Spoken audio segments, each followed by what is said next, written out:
Rome's streets burn with whispers of murder. Tiberius Gracchus, tribune of the plebs, lies dead, an assassin's dagger ending a bold campaign to redistribute land to the poor. Senators smile behind masks of civility, but the city shudders with fear. Citizens and soldiers alike sense a fracture in the republic that has governed Rome for centuries. Power, once shared, now teeters on the edge of ambition and violence. In the provinces, armies grow restless, generals see opportunity. Across the Mediterranean, allies watch closely, wondering if Rome can survive its own internal storm. Could Rome endure its own ambition, or is this the beginning of the end?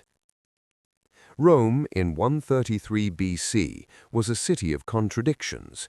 The Republic had grown from a cluster of hilltop settlements to a Mediterranean superpower, its legions conquering distant lands from Hispania to Asia Minor.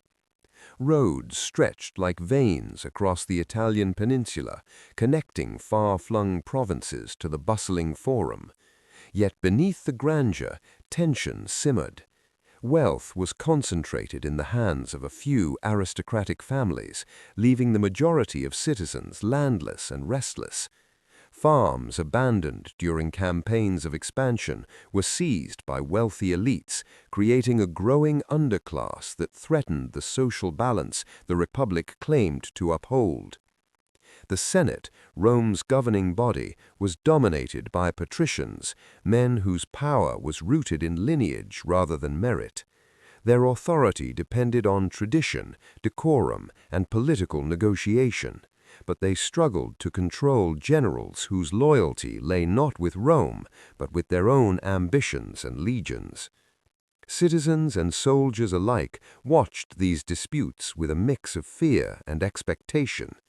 The very fabric of Roman governance, the system of checks and balances, tribunes and magistrates, was under strain.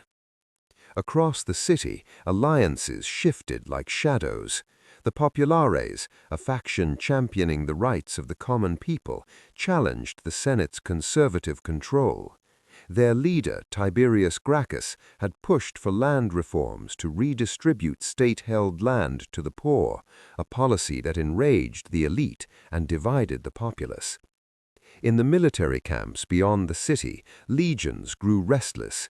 Soldiers who had once marched for Rome now calculated how their commanders' ambitions might reward them personally. Beyond Italy, Rome's allies watched cautiously. Cities in Gaul, Spain, and the eastern Mediterranean noted the unrest. What appeared to be domestic squabbles in the Forum could ripple outward, destabilizing trade, diplomacy, and the delicate balance of power that Rome relied on. Even weather patterns played a subtle role. Droughts in certain regions worsened famine risks, compounding social tensions. By understanding these pressures, economic inequality, political factionalism, and military ambition, the stage is set for a republic whose foundations are cracking. The question looms over every street and province: can Rome survive the very leaders it has entrusted with power? Or is the republic destined to fall under the weight of ambition, greed, and unrest?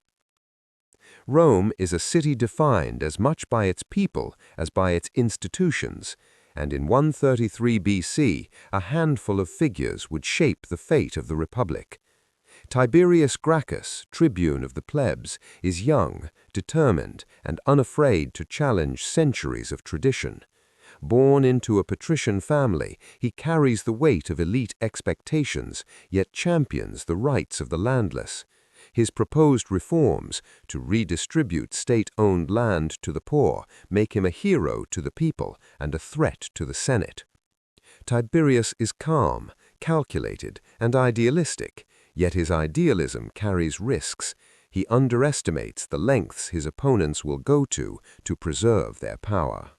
Gaius Gracchus, his younger brother, is a politician of even greater energy and ambition. Unlike Tiberius, Gaius is adept at building alliances and navigating the treacherous currents of public opinion. He combines charisma with cunning, appealing to both urban citizens and the Italian allies, making him a symbol of populist hope and fear for the elite. Lucius Cornelius Sulla, a rising general, embodies Rome's growing tension between military power and civic authority. He is disciplined, strategic, and fiercely loyal to the aristocracy. His ambitions are hidden behind the mask of duty, but every march of his legions signals a challenge to the Republic itself. Gnaeus Pompeius Magnus, Pompey, though younger than Sulla, already shows the promise of a brilliant commander. Popular with the troops, he commands loyalty and admiration. His successes in faraway campaigns begin to eclipse Rome's traditional political hierarchy. Gaius Julius Caesar, still early in his career, is shrewd and observant, learning the art of politics and the mechanics of public opinion. Ambitious yet patient, he watches the Republic fracture, recognizing that opportunity and danger lies in every street and Senate chamber. Across the Mediterranean, Cleopatra and foreign rulers observe Rome's internal chaos. Their influence may seem distant, yet decisions in the Forum ripple across the known world, affecting trade, diplomacy, and alliances. Together, these figures represent the Republic's tensions: idealism versus ambition, populism versus conservatism, civic duty versus personal gain. Their interactions, rivalries, and alliances will drive the story forward, illustrating how individual choices intertwine with structural pressures to shape history. The streets of Rome are no longer just cobblestones and temples, they are stages for the Republic's unraveling. In the aftermath of Tiberius Gracchus's assassination, fear and anger ripple through the city. Citizens whisper in the Forum, allies in the Italian countryside weigh their loyalty, soldiers in distant garrisons watch Rome with unease. Every faction senses opportunity, every decision carries consequence. The Senate, seeking to reassert control, clings to tradition and hierarchy. They punish Gracchus's supporters, but their measures only deepen resentment. Senators debate endlessly, their deliberations slow and cautious, while unrest grows unchecked. Conservatism has become paralysis, and Rome's governing body struggles to respond to the pace of change. Across the city, the populares rally the people. They demand reforms, justice, and representation. Grain shortages in urban districts intensify the crowd's anger, and political rallies often verge on riots. Citizens who once trusted the Republic now question whether its institutions can serve them, or if they are tools of the elite. Meanwhile, in the countryside, land disputes and veteran dissatisfaction fuel unrest. Farmers displaced by expansionist campaigns join the ranks of the urban poor or enlist with generals promising rewards. Loyalty is no longer to the state, but to those who command power on the ground. Generals like Sulla and Marius exploit these divisions, recruiting armies that answer first to their banners, not the Senate. Beyond Italy, Rome's allies and rivals watch closely. Greek city-states and Hellenistic kingdoms take note of the instability, knowing that Rome's internal chaos could affect trade, diplomacy, and military intervention. In Gaul, Caesar begins to sense the fragility of Roman authority, observing how unrest in the heart of the Republic can create openings on the periphery. Even nature conspires. Droughts in some Italian provinces and poor harvests in others exacerbate social pressure.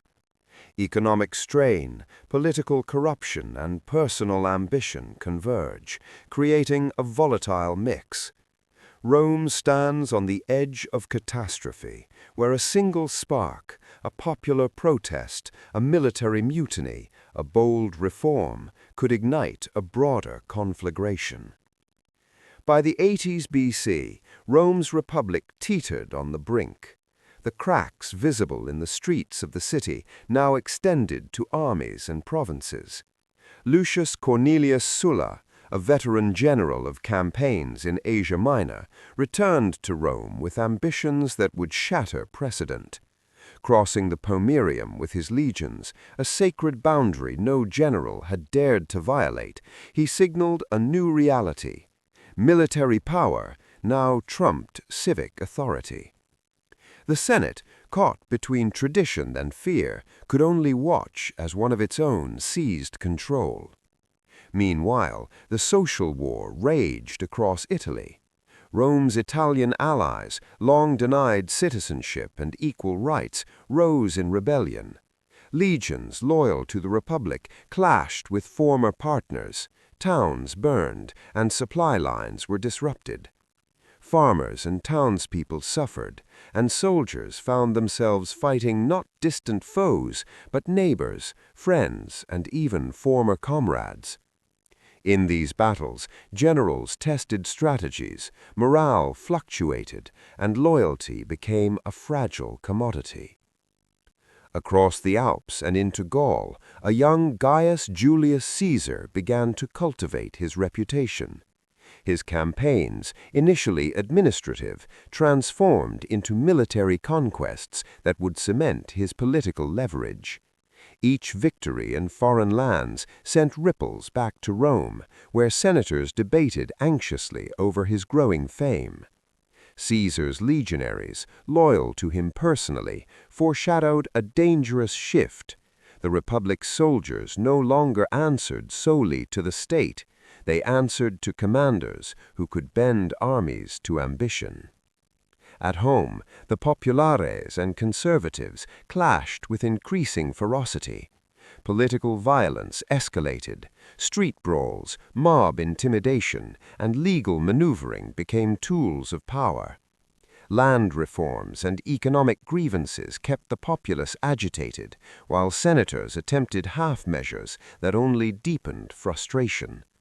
The stage was set for decisive confrontations, as each faction realized that survival and dominance depended on audacity as much as law.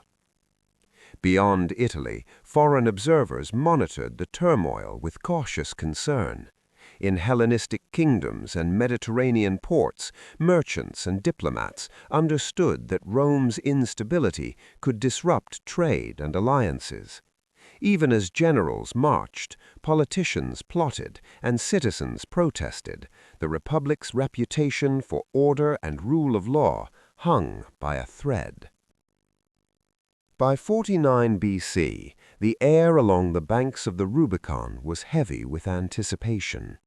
Rome held its breath. For centuries, no general had dared bring an army across this sacred boundary into Italy itself. Yet Gaius Julius Caesar, eyes steady and mind resolute, prepared to do exactly that. His legions, battle-hardened and loyal, awaited the signal. Behind him, allies cheered, enemies trembled, and the Republic stood on the knife edge of its own making. In Rome, the Senate scrambled to respond. Letters flew between allies and opponents. Speeches filled the forum with warnings of treason and calls to defend liberty. Pompey mobilized loyal forces, aware that the city he loved might soon be engulfed in civil war. Citizens gathered at the gates, uncertain who would hold power or whose laws would govern them. Across the Mediterranean, foreign observers watched silently, understanding that Rome's instability could disrupt trade and alliances. Even as generals marched, politicians plotted, and citizens protested, the Republic's reputation for order and rule of law hung by a thread. Then Caesar mounted his horse. The words echoed in memory. Alea iacta est. The die is cast. The Rubicon was crossed. Rome was no longer safe. The Republic was no longer intact.